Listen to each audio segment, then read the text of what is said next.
নমস্কাৰ গাঁও চহৰ জিলাৰ খবৰ ষ্টুডিঅ'ত মই ৰশ্মিতা গোস্বামী এটা বিতং খবৰ কৰোনা সংক্ৰমণক লৈ উদ্বিগ্ন মুখ্যমন্ত্ৰী সৰ্বানন্দ সোণোৱালৰ অধ্যক্ষতাত অনুষ্ঠিত হয় সৰ্বদলীয় বৈঠক এই বৈঠকত প্ৰতিটো ৰাজনৈতিক দলৰ পৰা লোৱা হয় দিহা পৰামৰ্শ ইফালে বৈঠকৰ পিছতে ৰাইজক লকডাউনৰ পৰিৱেশ সৃষ্টি নকৰিবলৈ আহ্বান জনালে মুখ্যমন্ত্ৰী সৰ্বানন্দ সোণোৱালে সৰ্বত্ৰে এতিয়া সংঘাৰী ৰূপ ধাৰণ কৰিছে কোভিড-19 ইয়াৰ মাজতে মহাব্যাধি কোভিড-19ক প্ৰতিহত কৰিবলৈ প্ৰস্তুত কৰাৰ ৰণনীতি সন্দৰ্ভত আলোচনা কৰিবলৈ মুখ্যমন্ত্ৰী সৰ্বানন্দ সোণোৱালে আহ্বান কৰিলে সৰ্বদলীয় বৈঠকৰ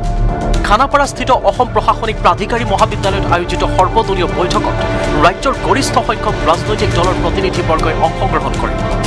এই বৈঠকত মহাব্যাধি কোভিড-19ৰ বিৰুদ্ধে যুঁজিবলৈ ৰাজনৈতিক দলসমূহৰ পৰা দিহা পৰামৰ্শ গ্ৰহণ কৰে মুখ্যমন্ত্ৰী সৰ্বানন্দ সোণোৱাল আৰু স্বাস্থ্য মন্ত্ৰী ডক্টৰ হিমন্ত বিশ্ব শৰ্মা বৈঠকৰ অন্তত মুখ্যমন্ত্ৰীয়ে সকলো ৰাজনৈতিক দলক ধন্যবাদ জনাই ক'লে মহাব্যাধি কোভিড-19ক প্ৰতিহত কৰিবলৈ সকলো একত্ৰিত হ'ব লাগিব প্ৰতিগৰাকী নাগৰিকক নিখুঁতভাৱে পালন কৰাৰ নিমিত্তে এইবিলাক যেন প্ৰতিগৰাকী নাগৰিকে নিখুঁতভাৱে পালন কৰে কাৰণ আমাৰ স্বাস্থ্য বিভাগৰ তৰফৰ পৰা যিখিনি তৎপৰতাৰে জনসাধাৰণৰ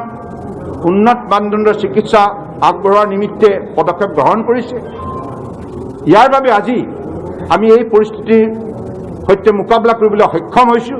পৰিস্থিতিটো আমি চম্ভালিব লাগিব পৰিস্থিতি চম্ভালিব লগা হ'লে সকলোৱে সহযোগ কৰিব লাগিব চৰকাৰে কোনো জাপি দিয়া সিদ্ধান্ত নহয় আমি যিবিলাক পদক্ষেপ লৈছোঁ ৰাইজক এই সংক্ৰমণৰ পৰা ৰক্ষা কৰাৰ বাবেই লৈছোঁ বৰ্তমানে ৰাজ্যত লকডাউন দিয়াৰ পৰিৱেশ হোৱা নাই বুলি সদৰি কৰি মুখ্যমন্ত্ৰীয়ে ৰাজ্য চৰকাৰে বান্ধি দিয়া এছঅপিক কঠোৰভাৱে মানিবলৈ ৰাজ্যক আহ্বান জনালে নহ'লে কোভিড-19ক প্ৰতিহত কৰি ৰাজ্যক বচোৱাৰ বাবে চৰকাৰে কঠোৰ ব্যৱস্থা গ্ৰহণ কৰিবলৈ বাধ্য হ'ব সামাজিক দূৰত্ব অটুট ৰাখি মাস্ক পৰিধান কৰা এই কথাবিলাক যদি প্ৰতিগৰাকী নাগৰিকে নিখুঁতভাৱে মানি চলে আৰু চৰকাৰৰ তৰফৰ পৰা আগবঢ়োৱা এছঅপি নীতি নিৰ্দেশনা এই সকলোবিলাক কথা যদি মানি চলে তেতিয়া নিশ্চিতভাৱে আমি পৰিত্ৰাণ পাম এতিয়ালৈকে তেনেধৰণৰ কোনো পৰিস্থিতি উদ্ভৱ হোৱা নাই আৰু আমি অসমৰ ৰাইজক আহ্বান জনাওঁ লকডাউন ঘোষণা কৰাৰ পৰ্যায়লৈকে যাতে পৰিস্থিতিৰ সৃষ্টি নকৰে নমস্কাৰ সৰ্বদলীয় বৈঠকৰ অন্তত স্বাস্থ্যমন্ত্ৰী ডক্টৰ হিমন্ত বিশ্ব শৰ্মাই ক'লে নতুন চৰকাৰে দায়িত্ব গ্ৰহণ নকৰা পৰ্যন্ত লকডাউন আদি সম্পৰ্কীয় গুৰুত্বপূৰ্ণ সিদ্ধান্ত লোৱা নহয় এতিয়া একোৱে কৰিব খোজা নাই এতিয়াতো আমি যিখিনি এছঅপি দিছোঁ সেইখিনিকে এই নতুন চৰকাৰ নহালৈকে আমি কোনো পৰীক্ষা নিৰীক্ষা চলাব খোজা নাই কাৰণ বিত্তীয় সিদ্ধান্ত ল'ব লাগিব মাইক্ৰ' কণ্টেইনমেণ্ট জোন দিলেওতো দোকান এখনৰ লছ হ'ব তেওঁকতো কিবা ক্ষতিপূৰণ দিব লাগিব গতিকে নতুন চৰকাৰ এখন নহালৈকে কেনেকৈ সিদ্ধান্ত হ'ব সেইকাৰণে মাইক্ৰ' কণ্টেইনমেণ্ট জোন লকডাউন এই শব্দবিলাক আমি ক'তো আলোচনা কৰা নাই এই কথা সদৰি কৰি স্বাস্থ্যমন্ত্ৰী হিমন্ত বিশ্ব শৰ্মাই আন এক ভয়ংকৰ খবৰ জনালে স্বাস্থ্যমন্ত্ৰীয়ে ক'লে ডিব্ৰুগড় বিমানবন্দৰত উদ্ধাৰ হৈছে ডাবল মিউটেণ্ট কোভিড ৰোগী যি ইউকে আৰু কেলিফৰ্ণিয়াৰ সংমিশ্ৰণত সৃষ্টি হৈছিল মহাৰাষ্ট্ৰৰ পৰা এতিয়া পালেহি ডিব্ৰুগড় এয়াৰপৰ্টত আমি যি ইণ্ডিয়ান ডাবল মিউটেণ্ট কোভিড আহিছে সেই ডাবল মিউটেণ্ট থকা কোভিড পেচেণ্ট আমি ধৰাত পেলাইছোঁ অৰ্থাৎ জিনমিক ছিকুৱেঞ্চত ওলাইছে আৰু এই ডাবল মিউটেণ্টটো খুব বেছি সোনকালে স্প্ৰেড হয় আৰু ই যথেষ্ট ভয়াৱহ যাক আমি B1617 বুলি কওঁ সেইকাৰণে মই ৰাইজক কোভিডৰ ওপৰত আৰু বেছি সতৰ্ক হৈ থাকিবলৈ অনুৰোধ কৰিছোঁ ইপিনে সৰ্বদলীয় বৈঠকত অংশগ্ৰহণ কৰি বিজেপিৰ ৰাজ্যিক সভাপতি ৰঞ্জিত কুমাৰ দাসে 2 মে'ৰ ফলাফলৰ পিছত বিজয় উৎসৱ পালন কৰিলে কোভিড-19ৰ মহাসংক্ৰমণে ব্যাপক ৰূপ পাব বুলি আশংকা প্ৰকাশ কৰে সেয়ে বিজয় উৎসৱৰ ক্ষেত্ৰত এছঅপিৰ ব্যৱস্থা কৰিবলৈ দাসে চৰকাৰক আহ্বান জনাইছে মইতো নিজে প্ৰস্তাৱ দাঙি ধৰিছোঁ যে বিজয় উৎসৱ যাতে পাতিব যাতে নোৱাৰে তাৰ ব্যৱস্থা কৰিব লাগে কাৰণ কিয় যিকোনো দলৰ বিধায়কে নিয়োজিত কিয় মানে হাজাৰ হাজাৰ মানুহ ওলাই আহি পেলাই যি বিজয় উৎসৱ অনুষ্ঠিত কৰিব বা মিছিল অনুষ্ঠিত কৰিব মই চৰকাৰক আহ্বান জনাইছোঁ যে সেই মিছিলবোৰ যাতে বেন যাতে কৰে বিজেপিৰ ৰাজ্যিক সভাপতিৰ দৰে এজিপিৰ সভাপতি অতুল বৰায়ো বিজয় উৎসৱৰ ক্ষেত্ৰত চৰকাৰে বিশেষ ব্যৱস্থা গ্ৰহণ কৰিবলৈ আহ্বান জনায় কেমেৰা পাৰ্চন অঞ্জনৰ সহযোগত বিজু কুমাৰ ডেকাৰ report news 18 Assam north east কৰোনাৰ ভয়াবহ সংক্ৰমণক লৈ অধিক চিন্তিত হৈ পৰিছে চৰকাৰ তথা ৰাজ্যবাসী কালদৈত্য কৰোনাই দুদিনতে প্ৰাণ কাঢ়িলে অতি কমেও 10 জনৰ ইফালে ৰাজ্যখনত দৈনিক সহস্ৰাধিক লোক আক্ৰান্ত হৈছে মহামাৰী কৰোনাত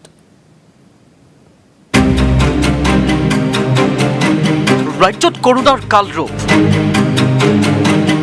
দুদিনত অতি কমেও 10 জনৰ মৃত্যু দৈনিক আক্ৰান্ত সহস্ৰাধিক লোক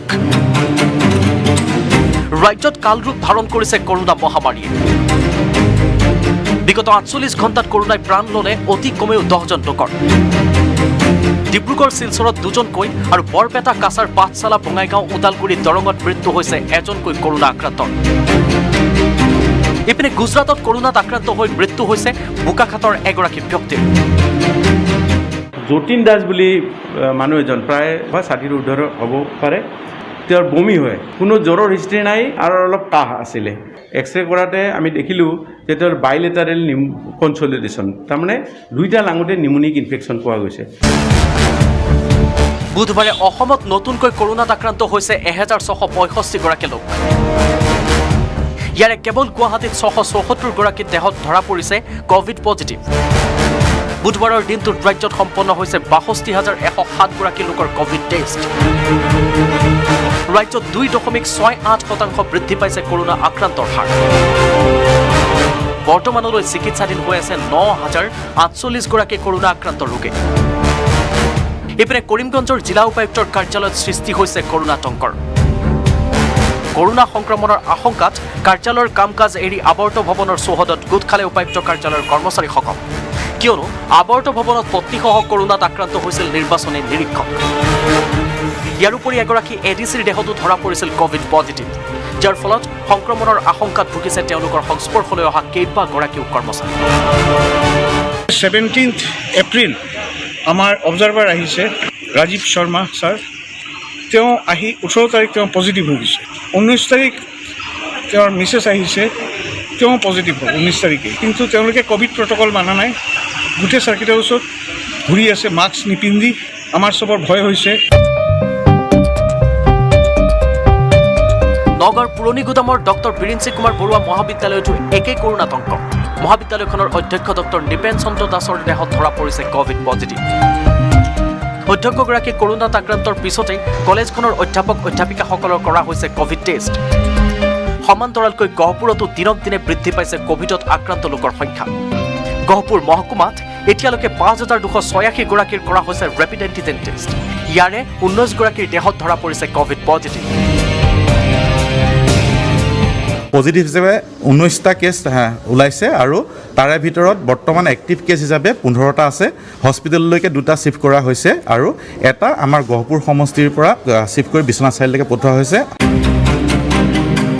সামগুৰিতো পুনৰ কৰোনাত আক্ৰান্ত হৈছে এজন যুৱক ৰেপিড এণ্টিজেন টেষ্টত কোভিড পজিটিভ ধৰা পৰা গটঙাৰ যুৱকজনক হোম কোৱাৰেণ্টাইনৰ ব্যৱস্থা কৰিছে স্বাস্থ্য বিভাগে ইপিনে উদ্বেগজনকভাৱে কৰোনা সংক্ৰমণ বৃদ্ধি পোৱাত চিন্তিত হৈ পৰিছে চৰকাৰ তথা ৰাজ্যবাসী bureau report news 18 Assam north east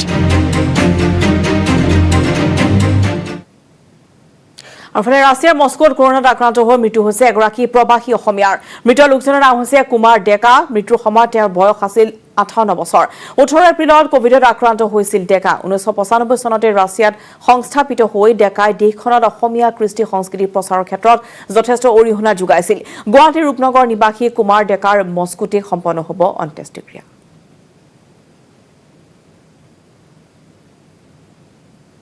এফালে চৰকাৰ গঠনৰ দাবী আনফালে প্ৰাৰ্থী বিক্ৰী যোৱাৰ ভয় বিৰোধী মহাজোঁটৰ এআইডিএফৰ পিছতে এবাৰ কংগ্ৰেছে নজৰবন্দী কৰিলে নিজৰ প্ৰাৰ্থীক হৰ্চ ট্ৰেডিঙৰ আশংকাত সোণাপুৰৰ দিচাং ৰিজৰ্টৰ 70টা কোঠাত প্ৰাৰ্থীসকলক ৰখাৰ ব্যৱস্থা কৰিছে কংগ্ৰেছে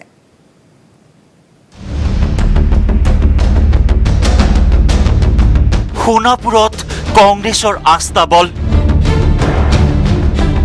দিচাং ৰিজৰ্টত নজৰবন্দী কংগ্ৰেছ প্ৰাৰ্থী 2 মেলৈকে বুক 70টা কোঠা এফালে চৰকাৰ গঠনৰ দাবী আনফালে প্ৰাৰ্থী বিক্ৰী যোৱাৰ ভয় হৰ্চ ট্ৰেডিঙক লৈ এতিয়াও কম্পমান হৈ আছে বিৰোধী মহাজোঁট হয় আমি ভয় খাইছোঁ চিন্তিত হৈছোঁ একমাত্ৰ অসমৰ ৰাইজক সন্মান জনাই সেইকাৰণে আমি একত্ৰিত হৈছোঁ ইয়াত হৰ্চ ট্ৰেডিঙৰ আশংকাত এআইডিএফৰ পিছত এইবাৰ কংগ্ৰেছৰ প্ৰাৰ্থীসকলক কৰা হৈছে নজৰবন্দী ভয়ত নহয়, এইটো ভয়তটো প্ৰশ্নটো নহয়, কিন্তু মহাজোঁটৰ চৰকাৰখন যাতে ভালকৈ বনাব পাৰি, গঠন কৰিব পাৰি, কোনো যাতে অসুবিধা দিব নোৱাৰে, তাৰ কাৰণে এইটো প্ৰিকশ্যন লোৱা। আজিৰে পৰা কংগ্ৰেছৰ নতুন আস্থাবলত পৰিণত হৈছে সোণাপুৰৰ দিচাং ৰিজৰ্ট। নিৰ্বাচনৰ ফলাফলৰ দিনালৈকে ৰিজৰ্টখনত নজৰবন্দী কৰি ৰখা হ'ব প্ৰাৰ্থীসকলক। হৰ্চ ট্ৰেডিঙৰ পৰা প্ৰাৰ্থীসকলক বচাবলৈ এই পদক্ষেপ লৈছে কংগ্ৰেছ নেতৃত্বই। বিজেপিকতো ভয় কৰিবই লাগিব, কাৰণ বিজেপিয়ে কেইবাখনো ৰাজ্যত বিজেপিয়ে হৰ্চ ট্ৰেডিং কৰি চৰকাৰ ভঙা পতা কৰিছে। আমাৰ ভয় থাকিবই, আৰু সেইকাৰণে আমি কিছু সাৱধানতা লোৱা প্ৰয়োজন। কেৱল হৰ্চ ট্ৰেডিঙেই নহয়, যোৱা 17 তাৰিখে কিৰণচি গ্ৰেণ্ডত যিখিনি মিটিং হৈছিল তাত এইটো প্ৰশ্ন হৈছিল, হৰ্চ ট্ৰেডিঙৰ সম্ভাৱনাক আমি অস্বীকাৰ কৰা নাই। বিজেপিৰ তেওঁলোকৰ কোনো সংবিধান নামানে, তেওঁলোকে মানে জোৰ জবৰদস্তি চব চলাই থাকে তেওঁলোকৰ গভৰ্ণমেণ্ট, গতিকে আমি চব ইউনাইটেড হৈ আছোঁ। কংগ্ৰেছৰ প্ৰাৰ্থীসকলক ৰাখিবলৈ 2 মেলৈকে বুক কৰিছে ৰিজৰ্টখনৰ 70টা কোঠা। কিন্তু দিচাং ৰিজৰ্টত এই 10 দিন কি কৰিব কংগ্ৰেছ প্ৰাৰ্থীসকলে? খেলা ধূলাৰ ব্যৱস্থা কৰিছে আৰু চুইমিং পুল ব্যৱহাৰ কৰিব নিদিয়ে কৰোণাৰ কাৰণে, কিন্তু জিম আছে বুলি কৈছে, অলপ জিম চিম মাৰিম, বডি চডি অলপ বহাব মন আছে, দাইল চব্জি এইবোৰ বেছি খাব মন আছে, ভাতটো কমটি খাম, 2 পেক ওলাইছে আৰু 6 পেক ওলাব মন আছে। যিয়েই নহওক, নিৰ্বাচনৰ ফলাফল ঘোষণাৰ প্ৰাক্ষণত হৰ্চ ট্ৰেডিঙক লৈ কিয় অধিক শংকিত হৈ উঠিছে কংগ্ৰেছ AIDF? কুঞ্জলতা কপ ফুল ফুলি আছে, নাচনী ভণ্টিক ঢুলিয়াই মাতি আছে, নাযাওঁ বুলি নকবা বেয়া পাব। ভাস্কৰ জ্যোতি হাজৰিকাৰ সহযোগত bureau report, news 18 Assam north east.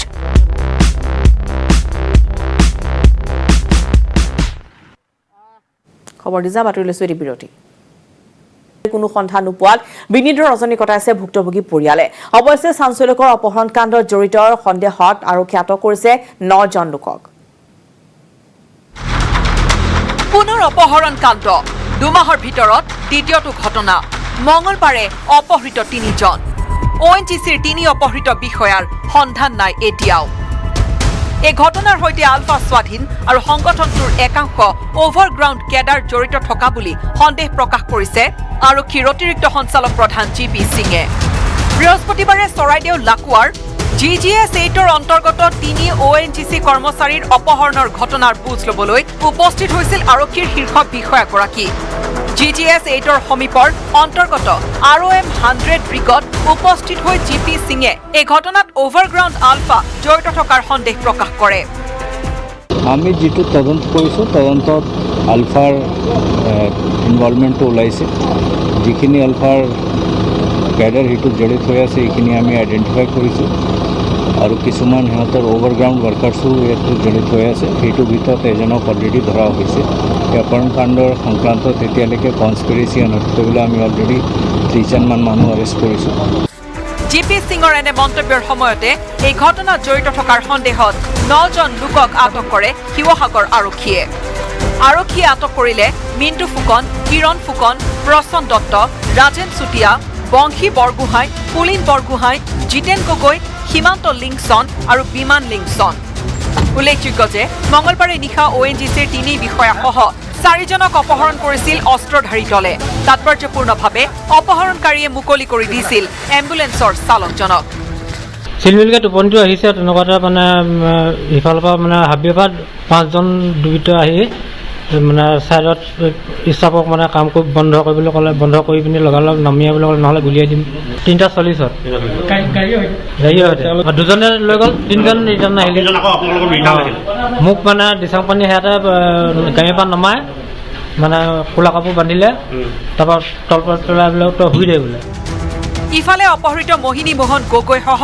আটাইকেইজনকে মুকলি কৰি দিবলৈ তেওঁৰ পত্নী আৰু আত্মীয়ই আজি পুনৰ অপহৰণকাৰীৰ প্ৰতি কাতৰ অনুৰোধ জনাইছে। আমি কোনে নিছে নাজানো, কিন্তু আমি তেওঁলোকক ইয়াকে অনুৰোধ জনাওঁ যে যোনে নিছে তেওঁলোকে যেন কোনে নিছে কয় আৰু ভালে কুশলে ৰাখি আমাক ঘূৰাই দিয়ে। তেওঁলোকে কৈছে যে আমি প্ৰশাসনৰ ফালৰ পৰা সকলো ধৰণৰ চেষ্টা কৰিছোঁ আৰু আমি কিবা বেলেগ হেৰি হ'লে আপোনালোকক জনাম বুলি কৈছে নতুন যদি কিবা খবৰ খাতি পাওঁ তেতিয়া যি কাৰণেই নিনিয়ক তেওঁলোকক সুস্থভাৱে ৰাখক সুস্থ শৰীৰে আমাৰ মাজলৈ ঘূৰাই দিয়ক মোৰ মা দেউতাৰ বুকুখন তেওঁলোকে খালী নকৰক বাকীকেইজনকো তেনেদৰে তেওঁলোকৰ মাকৰ বুকুলৈ দেউতাকৰ বুকুলৈ ঘূৰাই আনক তাৎপৰ্যপূৰ্ণ কথাটো হ'ল এতিয়াও এই অপহৰণৰ দায়িত্ব আনুষ্ঠানিকভাৱে স্বীকাৰ কৰা নাই আলফা স্বাধীনে ইয়াৰ বিপৰীতে আৰক্ষীয়ে এই ঘটনাৰ আঁৰত আলফা স্বাধীন জড়িত থকাৰ সন্দেহ কৰিছে এনে ঘটনাৰ পৰিপ্ৰেক্ষিতত কোনো তৃতীয় পক্ষ এই ঘটনাত জড়িত থকাৰ সম্ভাৱনাও নুই কৰিব নোৱাৰি নাজিৰাৰ পৰা নবুল কোঁৱৰ আৰু শিৱসাগৰৰ পৰা Pradip Gogoi news 18 Assam north east পঞ্চপথত বিলীন হ'ল জনপ্ৰিয় শিল্পী ভিতালী দাসৰ নশ্বৰ দেহ কোভিড প্ৰটকল মানি নৱগ্ৰহ শ্মশানত শেষকৃত্য সম্পন্ন হয় শিল্পীগৰাকীৰ জনপ্ৰিয় শিল্পীগৰাকীক হেৰুৱাই শোকত ভাগি পৰিছে আত্মীয় তথা শুভাকাংক্ষীসকল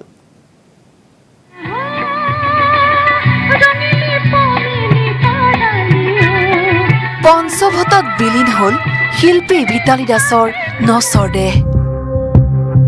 নৱগ্ৰহ শ্মশানত মুখাগ্নি কৰিলে জীয়ৰী কমলিকাই নিয়তিৰ কৰুণ পৰিহাস গৰু বিহুৰ দিনটোত সমগ্ৰ অসমবাসীক বিহু নচুৱাইছিল ভিতালী দাসে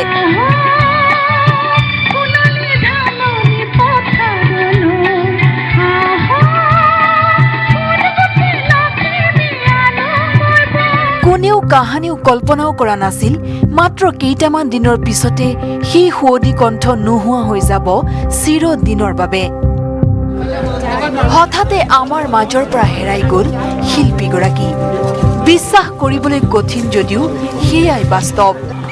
কোভিডত আক্ৰান্ত হৈ গুৱাহাটী কালাপাহাৰ কোভিড কেয়াৰ হাস্পতালত চিকিৎসাধীন হৈছিল ভিতালী দাস